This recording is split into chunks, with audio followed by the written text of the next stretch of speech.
Everyone in the base cafeteria turned their heads when the colonel laughed, a deep, mocking sound that sliced through the quiet hum of morning chatter.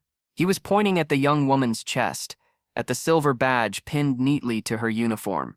"That's not even the right division emblem," he scoffed. "You make that in your garage, Sergeant?"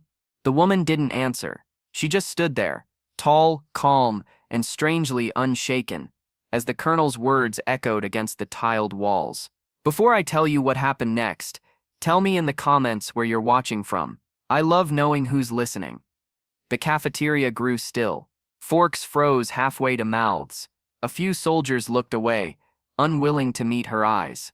Everyone knew the colonel's reputation: sharp tongue, iron authority, zero tolerance for pretenders.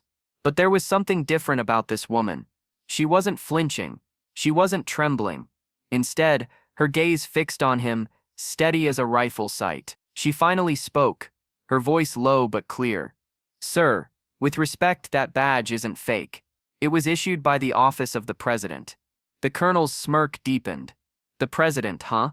Maybe next you'll tell me you had lunch with him too." A ripple of uneasy laughter spread around the room, but it died as quickly as it began. Because she was still standing there, unblinking, unashamed, and there was something quietly terrifying about her composure. She slowly reached into her uniform pocket and laid a leather folder on the table. The light caught the golden embossing on its cover, United States presidential seal. The colonel's smile faltered. He hesitated before flipping it open. Inside was a document with the official watermark, a signature unmistakable even from across the table. "Commander-in-Chief, United States Armed Forces." The room went dead silent. 3 weeks earlier, she'd been somewhere most of them couldn't even locate on a map. A classified zone, where no insignias were worn, and no medals were promised. She had led an unmarked unit through a hostage recovery that even the Pentagon refused to acknowledge. The operation had gone south, but she stayed behind to drag out 3 injured soldiers while taking enemy fire. That badge wasn't decoration.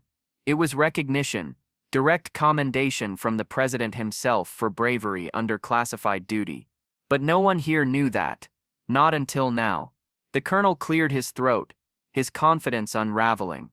This can't be right," he muttered. But she just looked at him, her tone steady.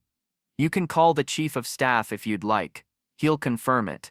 Outside the window, a few cadets had stopped mid-drill, sensing the tension inside.